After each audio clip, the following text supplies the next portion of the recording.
جو شخص اپنے نئے اسلامی سال کا آغاز اس عمل کے ساتھ کرے گا، اللہ تعالیٰ پورا سال اس کے گھر میں، اس کے کاروبار میں رزق آسمان سے بارش کے قطروں کی طرح برسائے گا۔ پورا سال اس کے گھر سے رزق ختم نہیں ہوگا، اس کے گھر میں تنگ دستی نہیں آئے گی، اس کے گھر میں فاقہ نہیں آئے گا، دولت کبھی ختم نہیں ہوگی۔ بس اس عمل کو لکھ کر رکھ لیں، ہر سال جب بھی اسلامی سال کا آغاز ہو، محرم الحرام کا چاند نظر آئے، آپ یکم محرم یا چاند کو دیکھ کر اس عمل کو ضرور کیجئے گا۔ آپ اس وظیفے کو اس کی شرائط کے مطابق، اصول کے مطابق کریں گے، انشاءاللہ فوری طور پر چاند کی طرح اللہ تعالیٰ آپ کے مقدر کو، آپ کی قسمت کو سنوار دے گا، کیونکہ یہ وہ ایسی صورت ہے اس وقت حضور علیہ السلام پر نازل ہوئی جب آقا علیہ السلام پریشان تھے، تو اللہ تعالیٰ نے حضور کی پریشانی کو ختم کرنے کے لیے اس صورت کا نزول فرمایا۔ اس صورت کو ذرا سمجھیے گا، بسم اللہ الرحمن الرحیم، انا اعطیناک الکوثر، بے شک ہم نے آپ کو جو کچھ عطا کیا وہ بے حساب عطا کیا، یعنی کہ خیر کثیر عطا کر دیا۔ تو اس سورت کو پڑھنے سے رب کی بارگاہ سے جب آپ مانگیں گے تو رب کائنات آپ کو بے حساب عطا فرمائے گا، اتنا عطا فرمائے گا کہ آپ کی سات و نسل و تک بھی انشاءاللہ تعالی ختم نہیں ہوگا۔ انشاءاللہ ہم بھی اس عمل کو کریں گے، آپ بھی سب سے عمل کو کیجیے گا۔ بڑے بڑے عاملین بھی یہ عمل ان دنوں کے اندر ضرور کرتے ہیں۔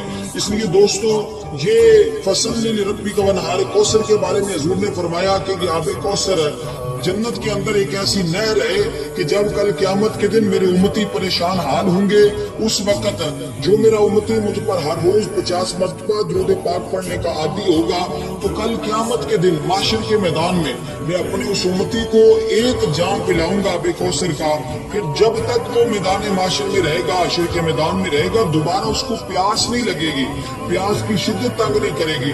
اس لیے کوشش کیا کریں ہر روز 50 مرتبہ حضور علیہ السلام کی ذات اطہار پر ضرور درود پاک پڑھا کریں۔ اور پھر آقا علیہ السلام نے بیان فرمایا، حضرت انس بن مالک رضی اللہ تعالیٰ عنہ بیان فرماتے ہیں، اور یہ حضرت انس بن مالک وہ صحابی ہیں جنہوں نے 10 سال تک حضور کی خدمت کی، حضور کی نوکری کی، حضور کے گھر کے برتن دھوتے رہے۔ آپ فرماتے ہیں اگر کبھی کبھار مجھ سے کوئی برتن ٹوٹ جاتا تو آقا علیہ السلام مجھے جھڑکی نہیں دیتے تھے، اور ازواج مطہرات اگر کبھی کبھار مجھے کچھ کہنے لگتی تو حضور فرماتے، اے عائشہ اس کو انس کو کچھ نہ کہیں، یہ جو برتن ٹوٹا ہے اس برتن کی عمر ہی اتنی تھی۔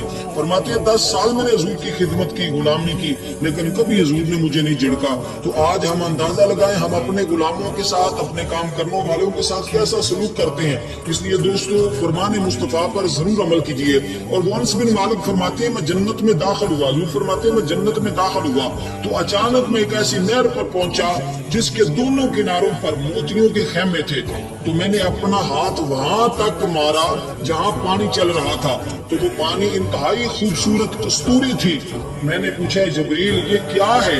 تو اس نے کہا یہ وہ کوثر ہے جو اللہ تعالیٰ نے آپ کو عطا فرما دیا ہے۔ تو آج ہم اسی کوثر کا عمل کریں گے اور انشاءاللہ رب کائنات کی بارگاہ سے خزانے لوٹیں گے۔ اور آپ کو پتا ہے کہ یہ محرم الحرام کا مہینہ بڑا قیمتی مہینہ ہے، اور اس کی 10ویں تاریخ کو ہی کل قیامت برپا ہوگی۔ اس لیے اس مہینے میں توبہ استغفار کریں اور نئے اسلامی سال کا آغاز اپنی توبہ سے کریں۔ جب آپ اپنے گناہوں سے توبہ کر لیں گے انشاءاللہ اللہ کی بارگاہ بھی مقبول ہو جائیں گے۔ تو بندہ جب اللہ کی بارگاہ میں توبہ کرتا ہے تو اللہ تعالیٰ اس کی توبہ کو قبول فرما لیتا ہے۔ توبہ پھر اس انداز سے کریں کہ دوبارہ کسی گناہ کا تصور نہ ہو۔ آج رب کے ساتھ یہ وعدہ کریں کہ باری تعالیٰ اس عمل کی برکت سے اس مہینے جو نیا سال آغاز ہو رہا ہے، میں اس سال کا آغاز توبہ استغفار سے کرتا ہوں۔ جو پچھلے سال مجھ سے کمی کوتاہی ہوگی، جو مجھ سے غفلت ہوگی، جو مجھ سے سستی ہوگی، باری تعالیٰ وہ مجھے معاف فرما دے۔ آئندہ میں کوشش کروں گا تو میری مدد فرما، میں نیک کاموں کی طرف رجوع کروں گا، برائی سے بچوں گا، باری تعالیٰ تو میری مدد فرما انشاءاللہ تعالیٰ۔ ضرور آج اللہ کے ساتھ وعدہ کریں حرام کے قریب نہیں جاؤں گا، جھوٹ نہیں بولوں گا، خیانت نہیں کروں گا، غیبت نہیں کروں گا یا کروں گی۔ آپ مرد ہیں، خواتین ہیں، جو بھی ہیں، جو بھی میری بات کو سن رہے ہیں، میرے پیغام کو سن رہے ہیں، ضرور آج ان باتوں پر عمل کیجیے گا۔ اور اس کے ساتھ ہی جب آج ہی آپ کا اللہ تعالیٰ رزق بڑھا دے اس عمل کے بعد، تو پھر جو رزق آپ کو ڈیلی ملتا ہے، جو اللہ کی بارگاہ سے آپ کو انعام و تجلیات ملے، آپ کے رزق میں جو اضافہ ہو، تو آپ نے اس رزق حلال میں سے اللہ کے راستے میں ضرور کچھ نہ کچھ دینا ہے، اللہ کا حصہ نکال لینا کرنا ہے۔ اور جب بھی آپ کھانا کھائیں، پانی پیئیں،